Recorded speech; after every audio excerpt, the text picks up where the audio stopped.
dropped off once or twice there earlier on, I was worried. But nobody's fallen asleep yet, so people are listening, so I'm doing something, even if it's just keeping you awake. So what's happening when we're in a live interaction can't be seen by people who are not involved in the live interaction, even if they're physically there. Because the interaction is happening between two people. It's not happening between the three. It's happening between the two. So it is a different event. Now I'm going to come back to this because I think this is really important because it is a different event. Because it's one of the key weaknesses of using observers and examiners in the same room and assuming that they're looking at the same thing, because they're not. The machines are using things like sound or voice recognition, and we'll argue till the cows come home which it is. Voice recognition doesn't work beyond about 80%. So if I was to do John's test, he could not give me a transcript of what I said in the test 5 minutes later, because it's testing something different. It's listening to something different, that system.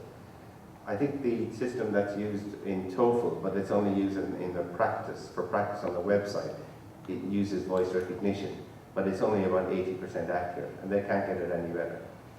And I know that there's a big project in Japan, in Yokohama University, and there's a big project in IBM, and they're all stuck for some reason or other at about 80% recognition. Nobody seems to be able to get the step beyond 80.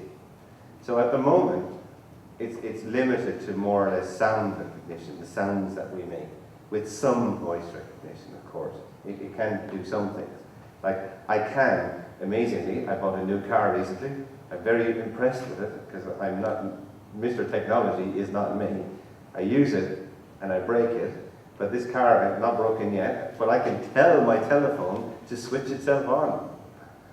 For me, that's just unbelievable. And I can then say, home, and it calls home.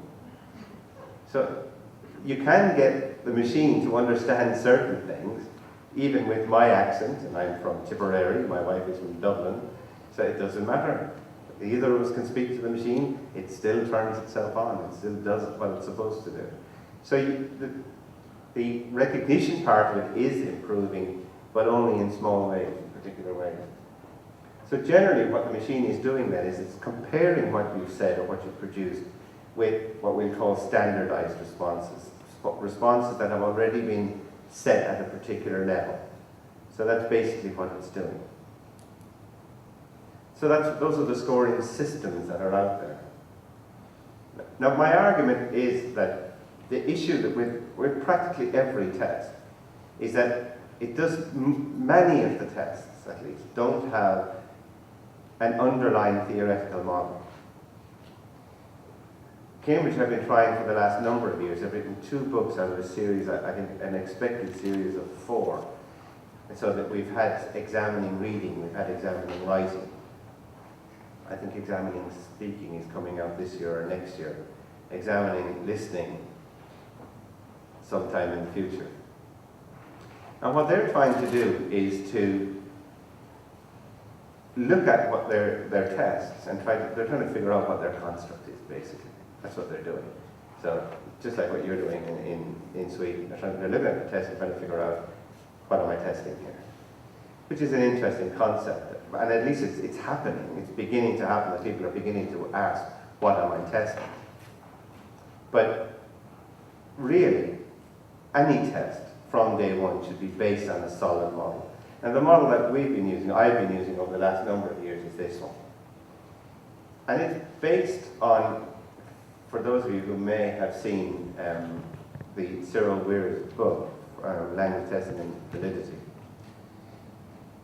This is a honed down version of it, because a lot of what that original model said, I don't actually believe in. So the notion of consequential validity, for example, I don't believe exists. It's a red herring that was put into a basket and it should have been put into a different basket and taken outside. It doesn't exist. And Alana is looking at me with a look of shock on her face. But that's my opinion, and I'll stick to it. We all have our opinion. I think test consequence is massively important, and it's fantastically important in terms of test development. And I think one of the biggest weaknesses we have in tests is that when we make a test, we start in the wrong place. Most tests start over here with the test the system. We build the system. And then we hope that the system fits with the population. We have to start here. We have to understand who we're testing. If we don't start there, everything else is likely to be wrong from the beginning, including the obvious questions which are all coming up in the next slide. One of them being, why are we doing this anyway? But we need to know precisely, we need to know as much about who we're testing. And the cognitive, that's what we're testing. That's the bit that's in there. So in terms of what Alana was talking about last night, for example, if we're testing immigrants' ability to communicate in a new country, and they're using a mix of their own language and the new language, but that still allows for communication to happen, I have no problem with that, because that fits in precisely with what I'm saying. That is knowing your test takers and knowing what you're trying to test, knowing what you're trying to say. However, if I went to Israel tomorrow and I started to speak a mixture of English and Irish, then nobody in Israel would understand me. So testing my trans language wouldn't work in that context. It would fail. But in the right context, understanding precisely what you're trying to say, it can work, but only if you start with the test taker. Many years ago, when I was getting into all of this first, I looked in 1995 at all of the testing books that were currently available, and I looked at their definition of the test taker. Because for me, it was blindingly obvious that you had to start with the test taker. And maybe it was blindingly obvious because I naively went to somebody's talk at some conference, and they said, oh, the test taker is the most important part of the test. And of course, I believed, idiot that I am, took him at his word, then would write down, oh yeah, write down everything, blah, blah, blah, the test taker is the most important thing. And so I said, well, I've never actually seen that written anywhere. Looked at all these books, and I realized that all of the definitions of the test taker in Bachman's book, Bachman and Palmer's book, in J.D. Brown's book, in Cohen's book, in anything that was out at that time, 95, there was no variable that was in all of the lists. Not even obvious ones like age or gender. It was unbelievable. And from that day, it was like an epiphany for me. I realized, it's all rubbish. They say the test taker is the most important, but it's not. Because for most people, it's the system is the important bit. It's not the individual. So from that time, I started to look at the test taker in terms of trying to understand the different characteristics. I looked it up in a dictionary, and it said a marital-like connection between the two. In other words, yeah, that's what it said, and I thought, wow, that's a really strange one. But I've never forgotten it. Essentially, symbiotic is telling me that if I make any change on one side, it affects the other side. So any change at all. So take a step back from the change bit.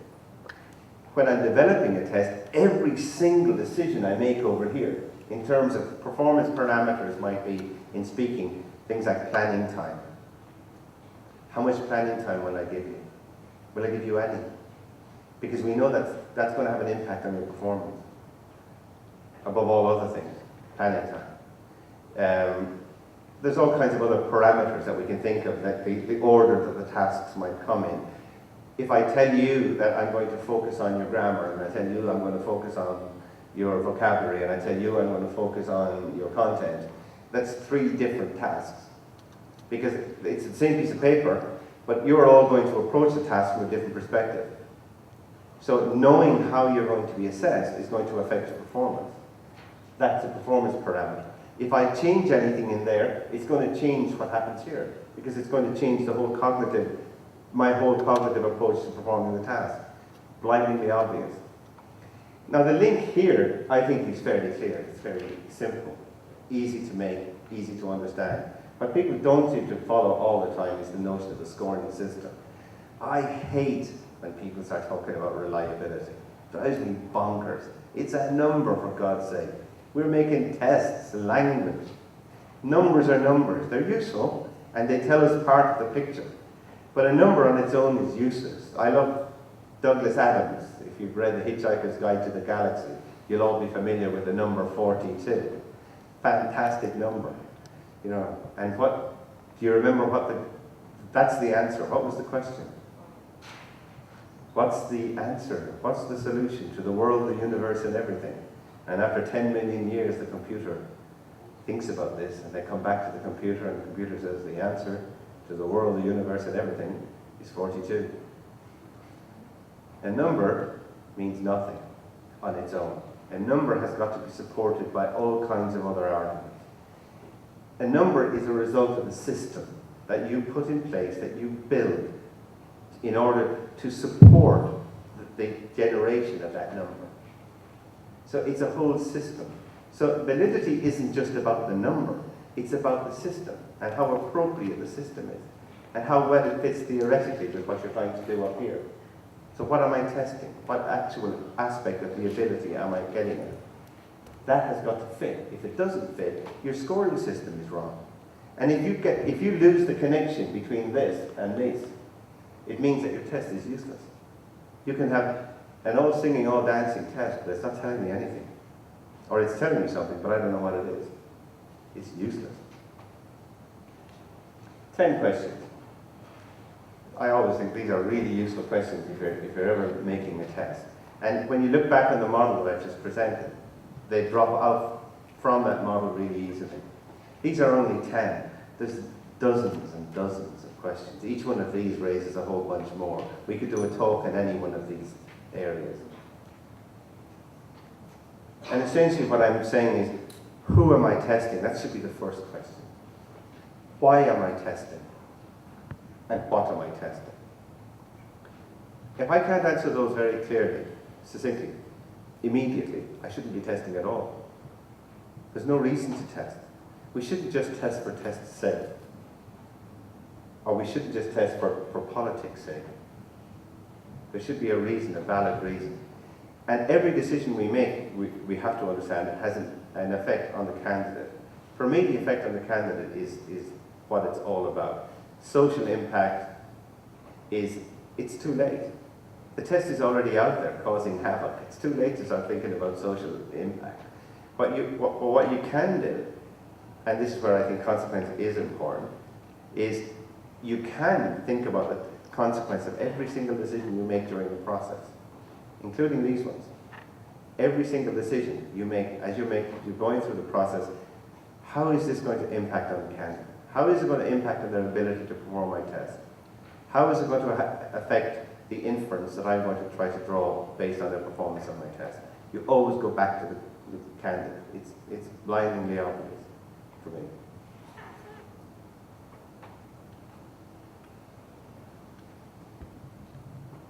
I think the last two are interesting. That's as far down as I see the reliability. It's one of the top key questions. I'll be a few minutes late. It'll start late, start. My timekeeper, so. But even though I say that reliability, isn't one of my absolute number one key concerns, it is one of the top questions I've got to ask. Because I can do everything else well, but if I have an unreliable test, it's useless. An unreliable test is grossly unfair to the candidate. But for me, it's far more important that we know who we're testing. Because if we don't start there,